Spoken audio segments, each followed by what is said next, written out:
Hi friends, welcome back to our channel. By the demand of some viewers, we would be learning more about control systems in this video. So, let's get started. Ready, steady, go. First, let's see the content of this video. We would be learning what is a control system, need for a control system, then the components of control systems, then the types of control systems, that is the open loop control system and closed loop control system. Lastly, some features of control system. What is a control system?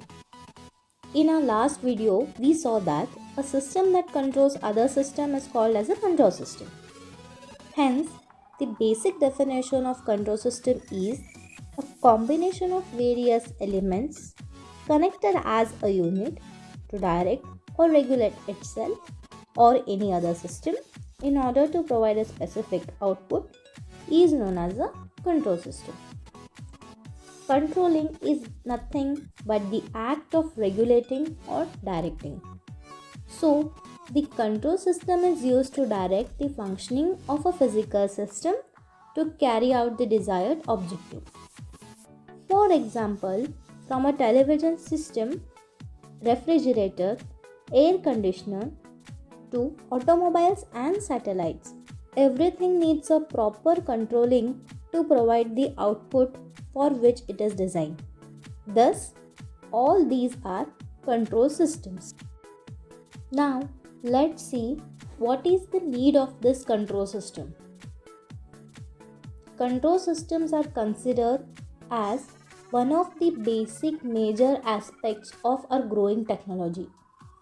Every sector of the industry is linked with this control system in some or the other way. Like in space technology, power system, transportation system, robotics, machine tool controlling, etc. Everything needs controlling. There's nothing that can be performed without controlling. So all these are basically control systems. These basically provide the responses or application where proper controlling is provided to them. It is noteworthy here that the input and output of a control system must have proper mathematical relationship between them. In addition to that, when there exists linear proportionality between input and output of the system, then it is known as a linear control system. Otherwise, it is known as a non-linear system. We saw that a control system is a combination of various elements. So, let's see what are these components, what are the components of a control system. First, let's see what is the input. For every system to provide a specific result, some excitation signal must be provided, and this signal is usually given through an external source. So, the externally provided signal for the desired operation is known as input. The second component of control system is output. There is some of the other reason behind the control systems, right? We want to achieve the desired objective, and this is nothing but output. The overall response of the system achieved after application of the input is known as an output. The next important component is control process. The part of the system which requires controlling, on which the actual controlling process is done, is known as a controlled process or a controlled line. The next and very important component of a control system is controller.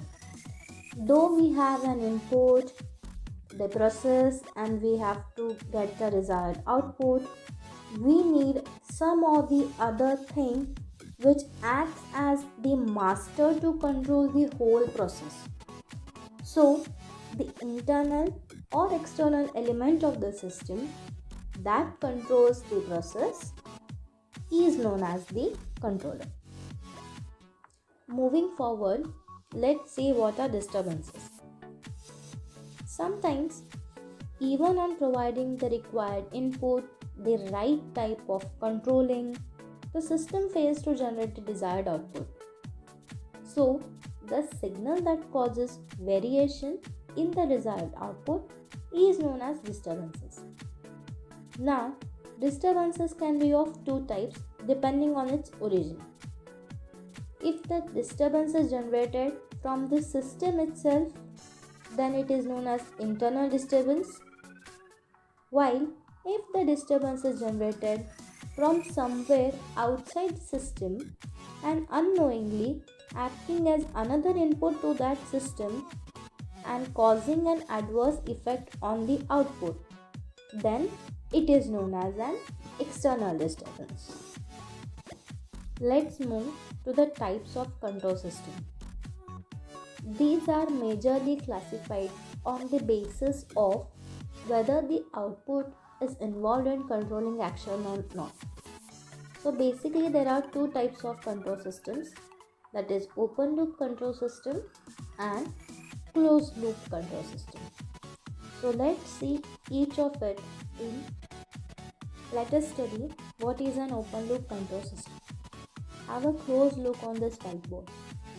This is an input, a controller to control the process, and then the desired output. Is there output involved in this whole controlling process? No. Now let's look into closed loop control system. I am drawing the same picture again but with some modifications. Let's see what it is. Now here a feedback is involved in this system, right? So what you can see is that the output gets back into the action in controlling this process. So in a closed loop system, the system input or controlling factor depends on the output of the system. Hence, it is also known as feedback controlling system. Because in such systems, you see that there is comparison between input and the achieved output to get the desired output signal. For example, air conditioners. Air conditioners are used for regulating the temperature of a room, right? So these control the systems make use of thermostats as a feedback unit. The actual temperature of the room is first measured and accordingly the temperature is adjusted to get the desired value of room temperature. Features of a control system also play a very important role in this whole process. So let's see one by one. First, let's have a look on sensitivity. Sensitivity is the ability to show instant variation in output whenever there exists any change in input. When there is immediate reaction to any action, we call it as more sensitive. And if the reaction is very slow, then we call it as less sensitive. So, a good control system must be sensitive to the applied input. Next is stability. The system must be stable while providing the output without showing fluctuation with time. Even if the tube light of our room starts fluctuating, we suspect that there is some malfunction. So, a good control system must be stable. Bandwidth. The permissible frequency range of the system specifies its bandwidth.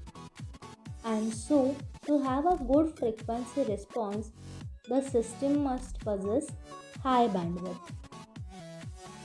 Next is noise. Unwanted signals that hinders the performance of the system adversely is known as noise. A good control system must show the least susceptibility towards the noise. The next feature is accuracy. The system must produce accurate output so as to have least chances of error in the achieved output value. Last but not least is the speed. Speed defines the processing time of the system within which the specified output is achieved. So, the speed of the system must be high enough to deliver the output timely. We hope you enjoyed this video. Please give your valuable suggestions and feedbacks to the comment section below or to the Google form link given below. Please do like, share and subscribe and stay tuned for our next video.